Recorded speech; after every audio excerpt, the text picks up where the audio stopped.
Persilakan duduk Bapak Ibu. Shalom.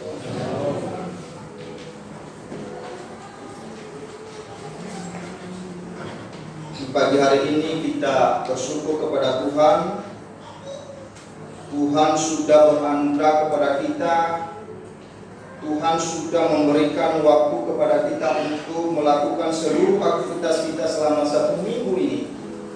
Dan pada hari ini Dia kembali memberikan kita waktu untuk boleh beribadah, untuk boleh menikmati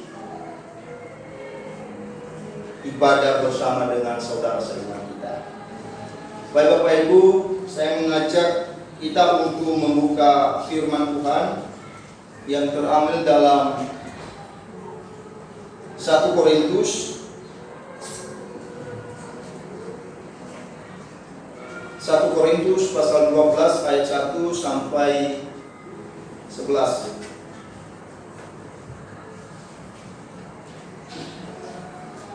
1 Korintus pasal 12 ayat 1 sampai 11. Kalau sudah kita temukan, saya akan membacakan kepada kita sekalian dan Bapak Ibu bisa memperhatikannya.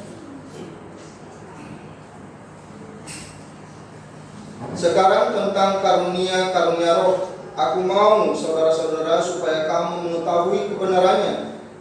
Kamu tahu bahwa pada waktu kamu masih belum mengenal Allah, kamu tanpa berpikir ditarik kepada berhala-berhala yang bisu.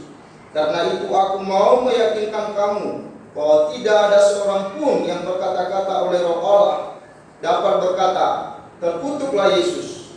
Dan tidak ada seorang pun yang dapat mengaku Yesus adalah Tuhan selain oleh Roh Kudus. Ada rupa-rupa karunia, tetapi satu Roh. Dan ada rupa-rupa pelayanan, tetapi satu Tuhan. Dan ada berbagai-bagai perbuatan ajaib, tetapi Allah adalah satu yang mengerjakan semuanya dalam semua orang. Tetapi kepada tiap-tiap orang dikaruniakan penyataan Roh untuk kepentingan bersama. Sebab kepada yang seorang Roh memberikan karunia untuk berkata-kata dengan hikmat, dan kepada yang lain Roh yang sama memberikan karunia berkata-kata dengan pengetahuan. Kepada yang seorang Roh yang sama memberikan iman, dan kepada yang lain Ia memberikan karunia untuk menyembuhkan. Kepada yang seorang Roh memberikan kuasa untuk mengadakan mukjizat, dan kepada yang lain Ia memberikan karunia untuk bernubuat, dan kepada yang lain lagi Ia memberikan karunia untuk membedakan bermacam-macam roh. Kepada yang seorang Ia memberikan karunia untuk berkata-kata dengan bahasa roh, dan kepada yang lain Ia memberikan karunia untuk menafsirkan bahasa roh itu. Tetapi semuanya ini dikerjakan oleh Roh yang sama, oleh Roh yang satu dan yang sama, yang memberikan karunia kepada tiap-tiap orang secara khusus seperti yang dikehendakinya. Nah, berbahagialah kita yang senantiasa rindu membaca dan merenungkan firman Tuhan. Nah, Bapak Ibu, hari ini tema kita Roh Kudus penuntun arah hidup. Sekali lagi, Roh Kudus penuntun arah hidup. Nah, Bapak Ibu yang saya kasihi, apakah ada Bapak Ibu yang tidak pernah menggunakan Google Maps?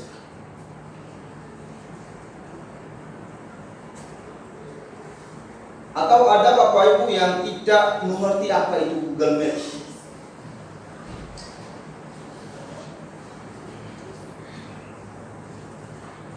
Nah, saya percaya Bapak Ibu bahwa 75% kita di sini pasti pernah menggunakan Google Maps ya.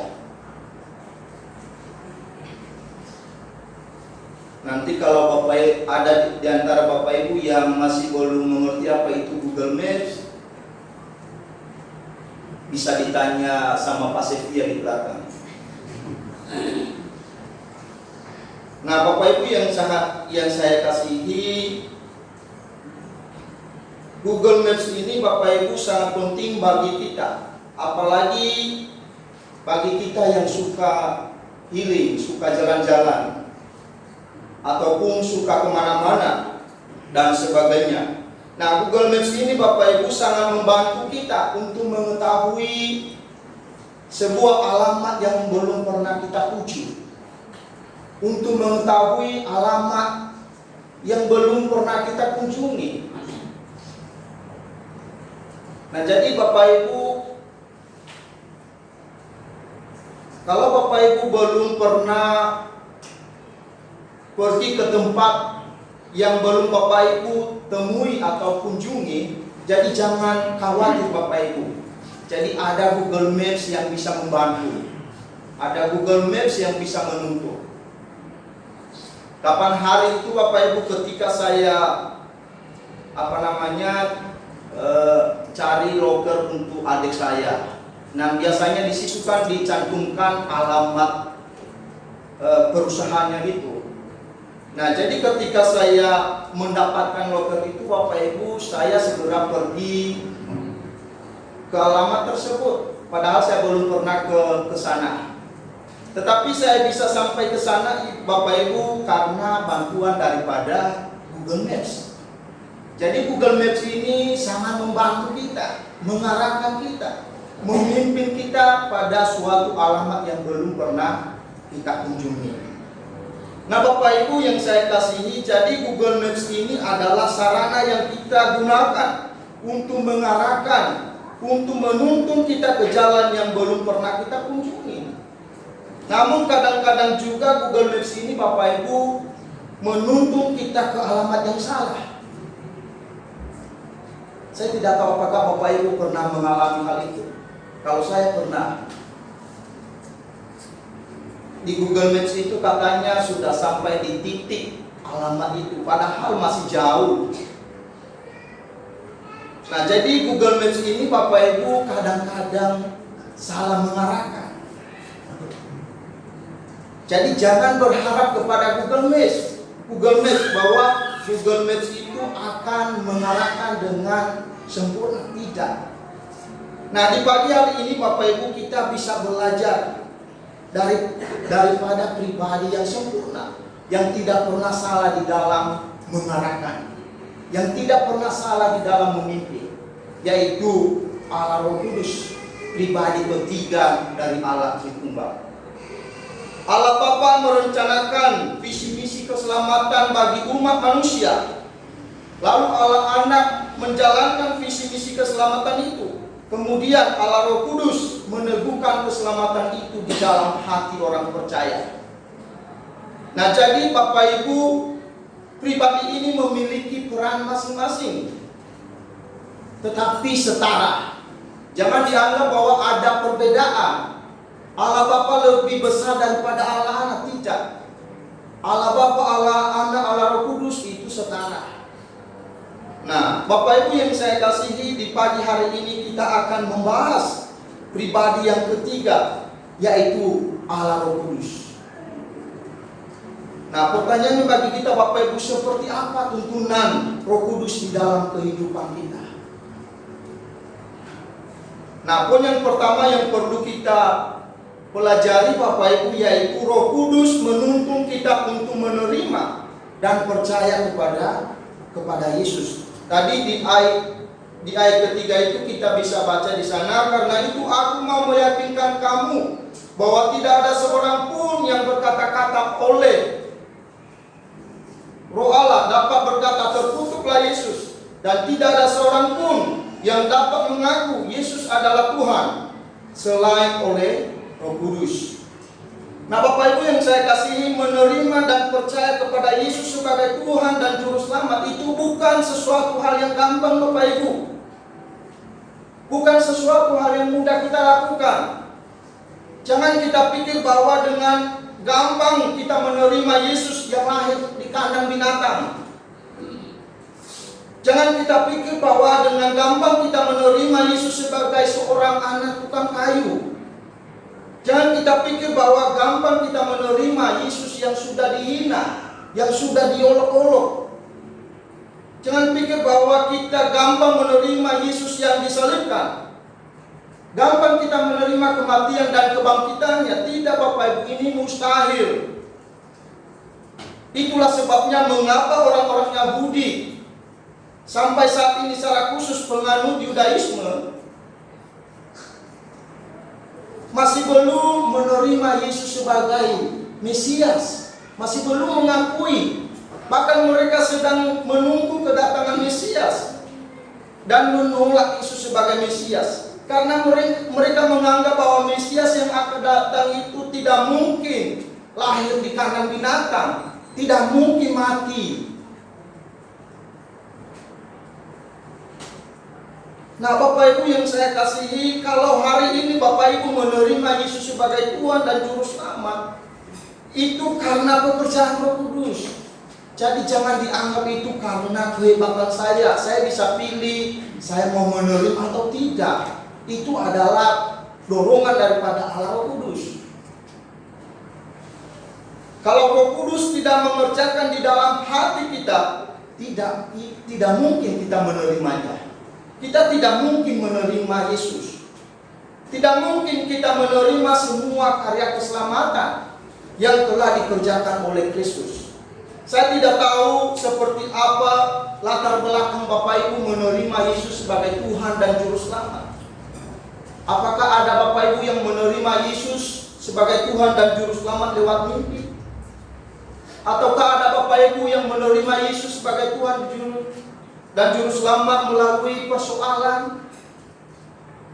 Tetapi kalau Bapak Ibu menerima Yesus sebagai Tuhan dan Juru Selamat melalui hal itu semua, kita harus percaya bahwa itu adalah pekerjaan Roh Kudus. Di dalam Efesus pasal 2 ayat 1 dikatakan di sana, Bapak Ibu, kamu dahulu sudah mati karena pelanggaran dan dosa-dosamu. Dan ini ada hubungannya dengan doktrin kerusakan total, Bapak Ibu, di mana manusia tidak ada benih kebaikan sama sekali di dalam hatinya. Tidak ada kecenderungan untuk melakukan kebaikan-kebaikan yang berkenan di hadapan Allah, melainkan manusia kecenderungan hatinya adalah melakukan dosa.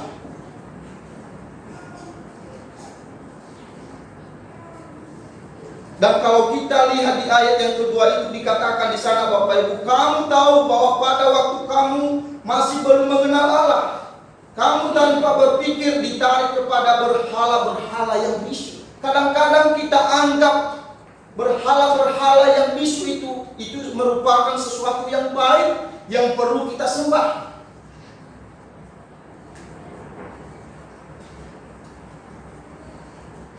Nah, Bapak Ibu yang saya kasihi,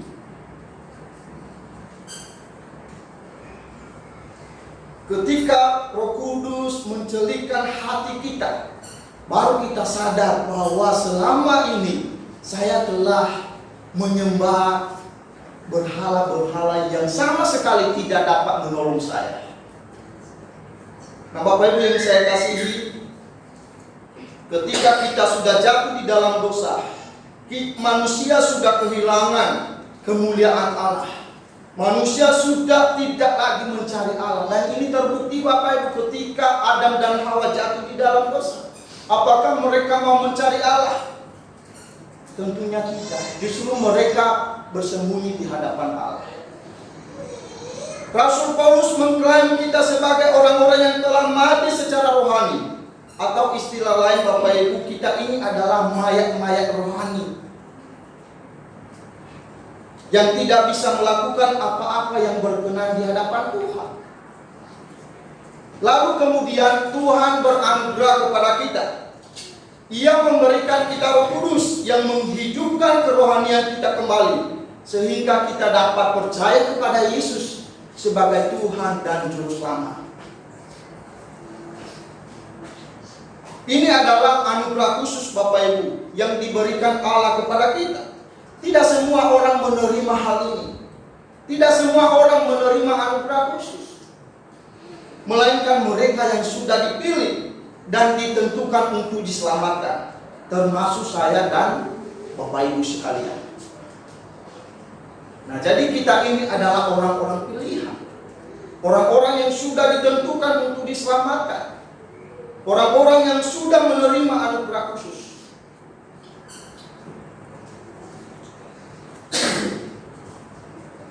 Di luar Kristus, Bapak Ibu, tidak ada keselamatan. Di luar Kristus tidak ada Juru Selamat.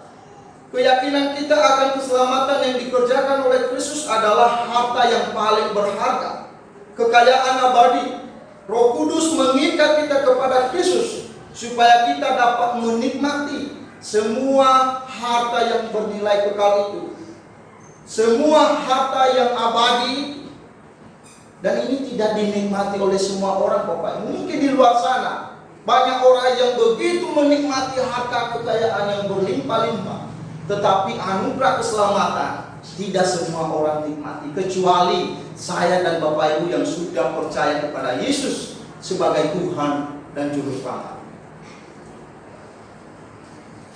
Nah, jadi Bapak Ibu, kita percaya kepada Yesus sebagai Tuhan dan Juru Selamat itu bukan karena keinginan kita sendiri, bukan dorongan hati kita sendiri, melainkan Roh Kudus yang mengerjakannya di dalam hati kita, di dalam hati saya dan di dalam hati Bapak Ibu sekalian. Seperti yang dikatakan di ayat 3 tadi, karena itu aku mau meyakinkan kamu bahwa tidak ada seorang pun yang berkata-kata oleh Roh Allah dapat berkata-kata terkutuklah Yesus, dan tidak ada seorang pun yang dapat mengaku Yesus adalah Tuhan selain Roh Kudus. Roh Kudus sebagai pengantara kita untuk datang kepada Yesus. Roh Kudus yang mengikat kita untuk berrelasi dengan Yesus. Roh Kudus yang menuntun kita untuk percaya dan menerima Yesus yang adalah jalan kebenaran. Roh Kudus yang membuka mata hati kita dan mengakui, oh Yesus, Engkau adalah Juru Selamat, Engkau adalah Tuhan bagi hidup saya. Nah, jadi bersyukur Bapak Ibu, bila Bapak Ibu sudah menerima Yesus sebagai Tuhan dan Juru Selamat. Karena banyak orang yang menolak Yesus, karena banyak orang yang menganggap bahwa Yesus itu bukan Tuhan. Bagaimana mungkin Tuhan mati? Bagaimana mungkin Tuhan itu disalibkan? Bagaimana mungkin Tuhan yang begitu agung lahir di kandang binatang? Tetapi bagi kita yang sudah dituntun oleh Roh Kudus, maka hal itu kita terima sebagai kebenaran yang absolut. Jadi banyak orang yang menganggap itu tidak rasional, itu tidak mungkin Tuhan itu lahir di kandang binatang. Makanya Zakirnai sering melontarkan pertanyaan begini Bapak Ibu, di mana Yesus pernah berkata, akulah Tuhan, sembahlah aku. Dia sudah berjanji, kalau saya menemukan ayat itu, kalau ada jawaban dari dia orang Kristen yang memberikan jawaban sesuai dengan keinginan saya, maka saya mau jadi Kristen. Makanya sampai hari ini Zakirnai belum jadi Kristen, karena dia belum menemukan jawaban sesuai keinginan dia. Dia memaksakan supaya firman Tuhan itu mengikuti keinginannya. Bukan firman Tuhan yang menuntun dia, tetapi supaya firman Tuhan itu mengikuti keinginan dia. Nah, kadang-kadang kita juga Bapak Ibu, kadang-kadang kita tidak mau mengikuti firman Tuhan, tetapi justru kita ini supaya firman Tuhan itu mengikuti kemauan kita. Nah, jadi Bapak Ibu, sebetulnya Yesus tidak perlu mengatakan akulah Tuhan, sembahlah aku. Karena pekerjaan-pekerjaan yang dilakukan oleh Yesus itu Bapak Ibu, itu sudah cukup membuktikan bahwa ia adalah Tuhan dan Juru Selamat hidup kita. Itu sudah cukup membuktikan. Tetapi Zakirnai ini memang naif sekali. Memang nyinyir dia untuk sering melontarkan pertanyaan begini. Kalau kita bisa memahami firman Tuhan ini dengan baik Bapak Ibu, di situ kita bisa menemukan sebetulnya Tuhan itu sudah membuktikan bahwa dia itu sungguh-sungguh Tuhan. Yesus itu sungguh-sungguh Tuhan.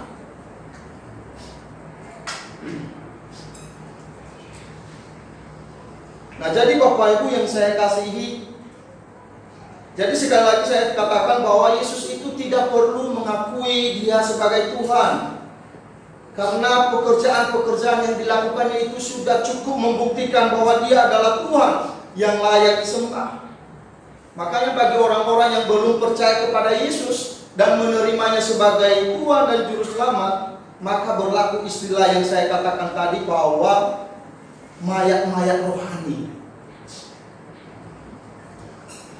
yang tidak mengerti kebenaran, mayat-mayat rohani yang tidak sama sekali menerima kebenaran, yang tidak menerima Yesus sebagai Tuhan dan Juru Selamat. Yesus satu-satunya Tuhan dan Juru Selamat itu adalah kebenaran absolut. Jadi bila ada Bapak Ibu percaya kepada Yesus, tapi percaya juga kepada hal-hal yang lain yang Bapak Ibu anggap itu sebagai Tuhan dan Juru Selamat, maka istilah mayat rohani ini Bapak Ibu berlaku bagi Bapak Ibu yang masih mencari keselamatan di luar Yesus, yang masih mencari-cari jalan keselamatan karena Bapak Ibu ragu-ragu, oh Yesus itu jangan-jangan bukan Juru Selamat hidup saya. Nah, Bapak Ibu harus merenungkan hal ini. Apakah Bapak Ibu sungguh-sungguh mengakui Yesus sebagai Tuhan dan Juru Selamat? Karena percuma Bapak Ibu mengakui Yesus sebagai Tuhan dan Juru Selamat, tapi Bapak Ibu juga mencari jalan keselamatan di luar Kristus, masih melakukan ritual-ritual untuk mendapatkan keselamatan. Nah, itu percuma Bapak Ibu. Jadi sekali lagi, kalau Bapak Ibu masih melakukan hal itu, ini berlaku bagi Bapak Ibu istilah ini mayat rohani. Mayat itu Bapak Ibu dia tidak bisa melakukan apa-apa. Apa yang dilakukan orang, mau dibuang atau gimana, dia tidak bisa melakukan apa-apa. Nah, jadi Yesus bukan salah satu Tuhan dan Juru Selamat Bapak Ibu, ini perlu kita perhatikan ini. Ada banyak orang yang mengatakan Yesus itu salah satu Tuhan dan Juru Selamat. Bukan Bapak Ibu, melainkan Yesus itu adalah Tuhan, satu-satunya Tuhan dan Juru Selamat. Itulah kebenaran yang absolut. Itu yang kita imani.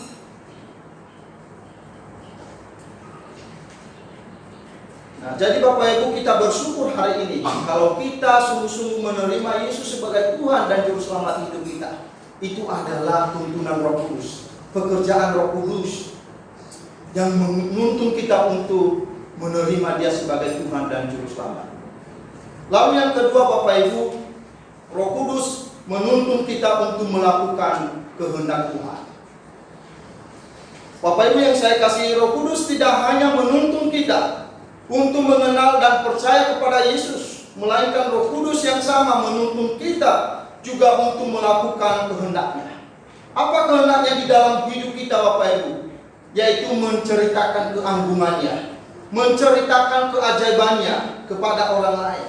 Nah, hari ini Bapak Ibu, kita memperingati peristiwa Pentakosta, atau hari di mana Roh Kudus dicurahkan kepada para rasul, bahkan kepada semua orang percaya. Di dalam kisah para rasul di sana dikatakan kita dapat melihat ketika para rasul itu menceritakan perbuatan-perbuatan besar yang dilakukan Allah kepada orang-orang yang berkerumun pada saat itu. Di tempat itu, di sana ada orang Partia, di sana ada orang Media, di sana ada orang Elam, di sana ada penduduk Mesopotamia, Yudea, dan sebagainya. Nah, orang-orang ini Bapak Ibu sangat terheran-heran kepada para rasul. Karena para rasul ini Bapak Ibu menceritakan perbuatan-perbuatan Allah kepada yang berbeda bahasa dengan mereka, yang berbeda budaya dengan mereka. Padahal mereka ini adalah orang-orang Yudea. Kok bisa? Mereka bisa berkata-kata dengan bahasa kita. Kita adalah orang Partia, kita adalah orang Media. Tetapi kok orang-orang Yudea ini bisa berkata-kata dengan bahasa kita. Dan apa yang diceritakan oleh para rasul itu Bapak Ibu, mereka begitu mengerti, begitu memahami. Ini adalah pekerjaan Roh Kudus. Ini bukan semata-mata karena para rasul ini hebat, tidak, tetapi ini adalah pekerjaan Roh Kudus. Roh Kudus memberi kuasa pada perkataan perkataan dari para rasul itu dan juga Roh Kudus yang sama memampukan orang-orang yang berkerumun pada saat itu untuk mengerti dan memahami apa yang diceritakan oleh para rasul, sehingga mereka bisa mengerti keagungan Allah, sehingga mereka boleh memahami keajaiban Yesus itu. Dan mereka pada saat itu mereka memuji Tuhan, memuliakan Tuhan, dan mereka hidup di dalam Injil Kristus. Jadi melalui Roh Kudus ini mempersatukan umat manusia untuk hidup di dalam Injil. Kalau dahulu Allah mencerai-beraikan mereka yang bersatu mendirikan menara Babel untuk menentang Allah. Namun ketika Roh Kudus dicurahkan atas mereka, sehingga semua orang-orang dari berbagai suku bangsa menjadi satu melalui pemberitaan Injil. Dan tentunya hal ini dikerjakan oleh Roh Kudus, Bapak Ibu. Dan mereka kembali memuji Allah, kembali menganggungkan Allah, kembali memuliakan Allah, dan menundukkan diri pada otoritas Allah. Kalau sebelumnya mereka begitu egois, mereka begitu melawan ketetapan Allah, mereka begitu meninggikan diri kepada Allah, tetapi sekarang setelah mereka menerima Roh Kudus, mereka menundukkan diri pada otoritas Allah. Ini adalah peranan daripada Roh Kudus. Ia menuntun umatnya agar memahami kehendaknya, agar memahami kebenarannya. Roh Kudus memimpin orang-orang percaya dalam pemberitaan Injil. Roh Kudus menuntun umatnya agar kabar baik atau Injil yang disampaikan orang lain dapat menerima dan mengerti apa yang disampaikan. Jadi Bapak Ibu, ketika Bapak Ibu memberitakan Injil itu jangan dianggap bahwa itu karena Bapak Ibu fasih untuk melakukannya, tidak. Fasih untuk menyampaikannya, tidak. Tetapi semata-mata itu adalah pekerjaan Roh Kudus. Kalau Roh Kudus tidak bekerja di dalam hati orang itu, tentunya dia tidak menerima. Sepintar apapun, sebaik apapun engkau menyajikan Injil, kalau Roh Kudus tidak bekerja di dalam hati orang itu, dia tidak bakalan percaya. Nah, jadi Bapak Ibu, makanya sebelum kita mendengarkan firman Tuhan itu, makanya kita selalu memohon pimpinan Roh Kudus. Karena Roh Kuduslah yang memimpin kita untuk mengerti firman Allah, untuk mengerti kehendaknya. Jadi jangan Bapak Ibu pikir bahwa mudah untuk mengerti firman Tuhan, mudah untuk mengerti firman Allah. Tetapi kalau Bapak Ibu mengerti firman Allah, itu adalah pekerjaan Roh Kudus.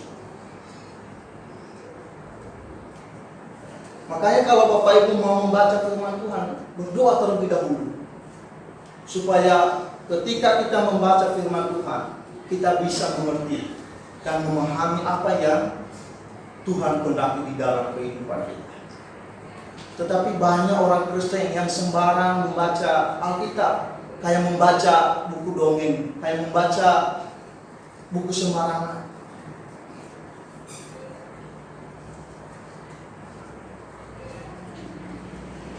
Jadi peranan Roh Kudus Bapak Ibu tidak seperti fenomenal yang kita lihat pada zaman ini. Jatuh ke belakang, lalu diklaim itu sebagai pekerjaan Roh Kudus. Menyanyi sambil gemetar, lalu diklaim itu sebagai kepenuhan Roh Kudus. Bahkan saking kepenuhan Roh Kudus ada yang naik di atas mimbar, lalu teriak-teriak. Lalu itu diklaim sebagai pekerjaan Roh Kudus. Nah, Bapak Ibu, saya mau katakan bahwa ini bukan pekerjaan Roh Kudus. Tetapi banyak orang yang salah memahami.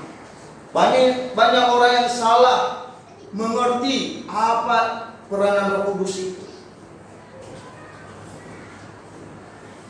Pendeta Stephen Tong pernah berkata begini Bapak Ibu, Roh Kudus tidak mungkin mempermalukan umatnya. Tidak mungkin Roh Kudus membuat umatnya jatuh ke belakang, lalu rohnya terbuka, dan akhirnya semua jemaat tidak fokus lagi beribadah. Tidak fokus lagi kepada Tuhan, tetapi fokusnya pada roh yang terbuka itu. Nah, jadi Bapak Ibu, tidak ada pekerjaan Roh Kudus seperti ini, melainkan Roh Kudus selalu memimpin umatnya untuk menyenangkan Allah, untuk melakukan kehendaknya.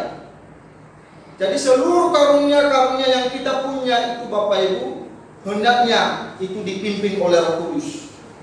Supaya karunia yang kita miliki, kita tidak menggunakan untuk kemuliaan diri sendiri, tetapi kita dapat menggunakannya untuk kemuliaan Tuhan. Tetapi tidak dipungkiri Bapak Ibu, karunia-karunia yang kita gunakan itu seringkali berorientasi pada kepentingan pribadi, seringkali berorientasi pada pujian-pujian. Nah, ini kita selalu berhati-hati Bapak Ibu. Makanya kita perlu meminta pimpinan Roh Kudus. Biarlah pimpinan Roh Kudus yang bisa mengarahkan kita, yang bisa menuntun kita, sehingga karunia-karunia yang kita kerjakan, yang kita salurkan di dalam pelayanan, itu tidak berorientasi pada diri sendiri, tetapi berorientasi pada kemuliaan nama Tuhan.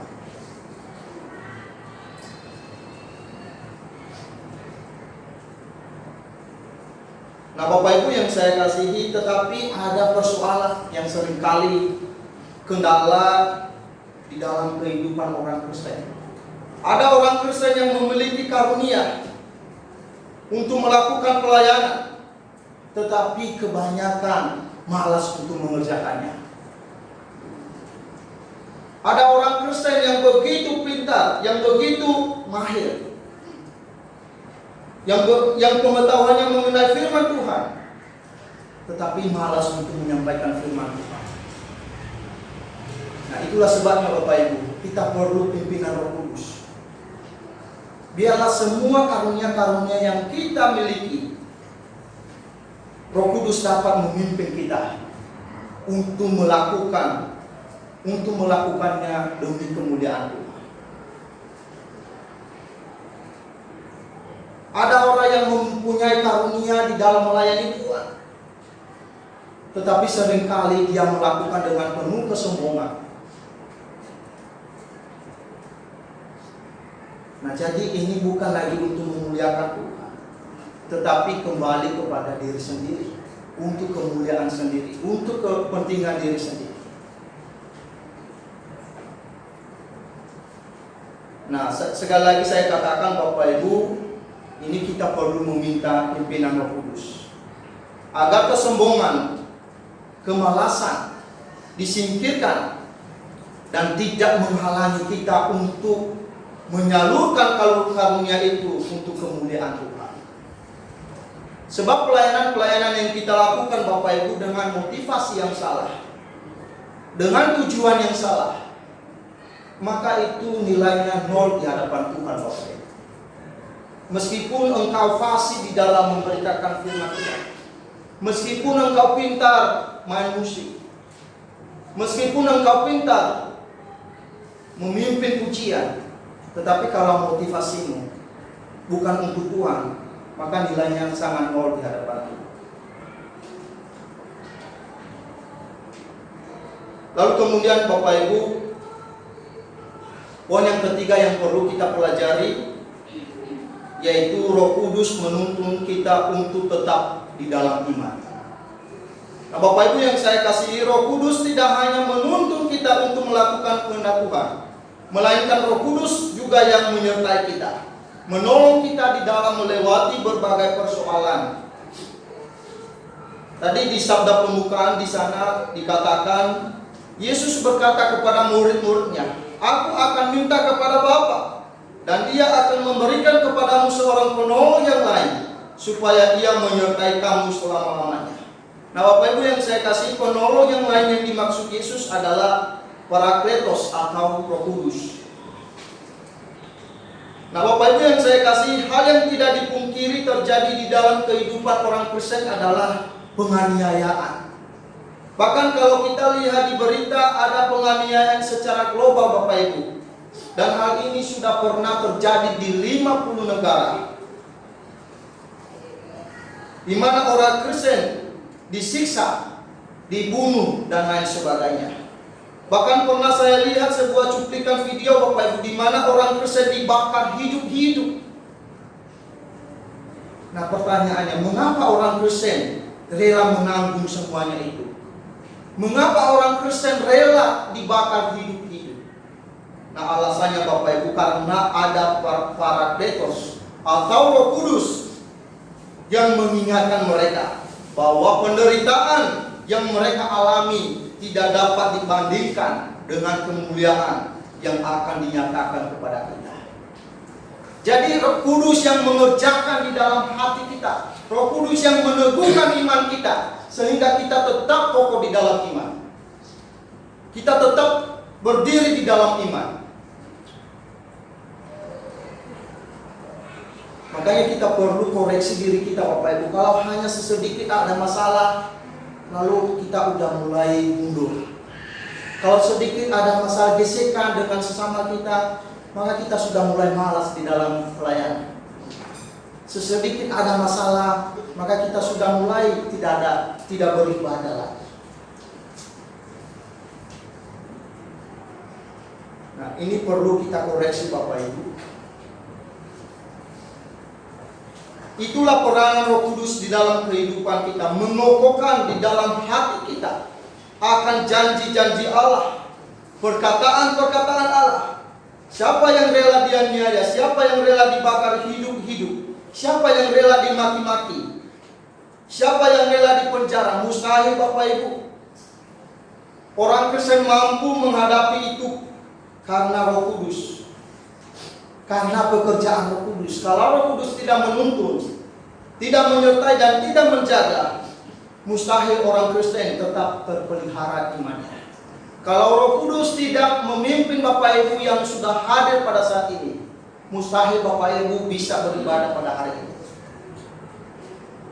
Karena saya percaya bahwa tantangan dan juga persoalan yang Bapak Ibu alami. Tetapi kalau Bapak Ibu ada sampai hari ini masih berdiri di dalam iman, itu adalah pekerjaan Roh Kudus. Kalau Bapak Ibu masih semangat di dalam melayani Tuhan, masih bergairah, memiliki kerinduan untuk melayani Tuhan, itu adalah pekerjaan Roh Kudus yang meneguhkan iman Bapak Ibu bahwa apa yang Bapak Ibu lakukan saat ini itu tidak dibandingkan dengan kemuliaan mahkota yang diberikan Allah kepada kita.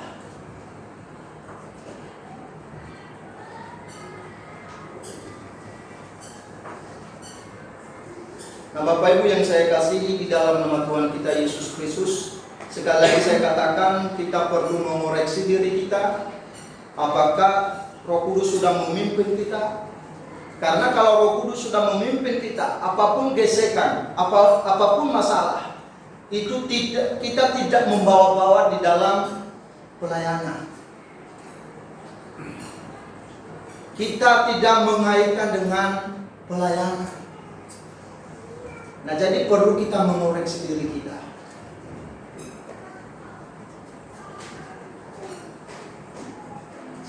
Kalau sedikit ada masalah di dalam gereja, lalu udah mulai mundur, tidak lagi mau beribadah, sedikit korslet dengan sesamanya, maka sasarannya adalah pelayanan. Seakan-akan hal itu sangat berguna kepada Tuhan. Kalau saya tidak melayani, maka Tuhan yang rugi. Tidak Bapak Ibu. Kalau Bapak Ibu pun tidak melayani, itu tidak ada ruginya sama Tuhan. Tuhan baik-baik aja kok. Justru ketika kita melayani Tuhan, itu adalah kebutuhan kita. Itu adalah kewajiban kita sebagai orang percaya. Masa engkau sudah menerima keselamatan, tetapi engkau tidak mengucap syukur? Engkau sudah diberikan hadiah, lalu engkau pergi begitu saja, kamu tidak berterima kasih. Nah, jadi ini yang perlu kita perhatikan Bapak Ibu. Jadi mari kita siap untuk ditegur oleh firman Tuhan. Mari kita siap untuk dikoreksi oleh firman Tuhan. Memang sakit sih, Memang sulit ketika kita ditegur oleh firman Tuhan. Tetapi kalau kita bisa melewatinya, kalau kita bisa menghadapinya, kalau kita bisa menerimanya, itu adalah sungguh anugerah besar. Nah, jadi orang yang tidak mau ditegur oleh firman Tuhan, Bapak Ibu, bisa menjauh dari persekutuan ibadah. Dan ketika dia menjauh dari persekutuan, maka dia anggap itu, oh ini kebebasan saya, oh kemerdekaan saya, tidak lagi dipenjarakan saya oleh teguran-teguran oleh firman Tuhan itu. Nah, banyak orang Kristen, Bapak Ibu, ketika dia sudah tidak beribadah, maka dia anggap itu kebebasannya. Dia anggap itu sebagai kemerdekaannya. Lalu ketika dia menghadapi masalah, ketika dia menghadapi persoalan, maka dia sudah mulai bingung. Dia sudah mulai cemas. Saya pergi kepada siapa? Nah, dia mau pergi kepada Tuhan, karena dia sudah mulai menjauh dari Tuhan. Maka sebagai solusinya, sebagai jalan keluar, dia pergi ke narkoba, atau dia pergi ke tempat-tempat yang membuat dia senang, ke tempat-tempat yang membuat dia tenang. Maka dia anggap itu, oh saya sudah mendapat solusi yang baik, oh saya sudah mendapat jalan keluar. Nah, ingat Bapak Ibu, ketika engkau sudah keras, ketika engkau sudah tidak mau ditegur, maka Tuhan akan membiarkan engkau. Tuhan akan menyerahkan engkau pada keinginan-keinginan yang akan mendatangkan malapetaka buat dirimu sendiri. Nah, jadi makanya kita jangan, ketika kita ditegur oleh firman Tuhan, kita jangan nyinyir. Ketika kita ditegur oleh firman Tuhan, maka mari kita menerima dengan sepenuh hati. Itu demi kebaikan kita, demi pertumbuhan iman kita. Kalau engkau tidak mau ditegur oleh firman Tuhan, kapan engkau bisa bertumbuh? Kapan engkau bisa berkembang? Kalau tidak mau ditegur oleh firman Tuhan. Nah, Bapak Ibu yang saya kasihi, oleh sebab itu, mari kita serahkan hidup kita di dalam pimpinan Tuhan. Mari kita memberi diri diproses oleh Tuhan. Mari kita dengan rendah hati menerima teguran dari firman Tuhan. Karena hal itu membuktikan bahwa Tuhan sangat mengasihi kita. Ia tidak membiarkan kita jatuh di dalam jurang maut dan menjauh dari Dia, melainkan Tuhan ingin kita tetap tinggal di dalam kasih-Nya. Tuhan memberkati.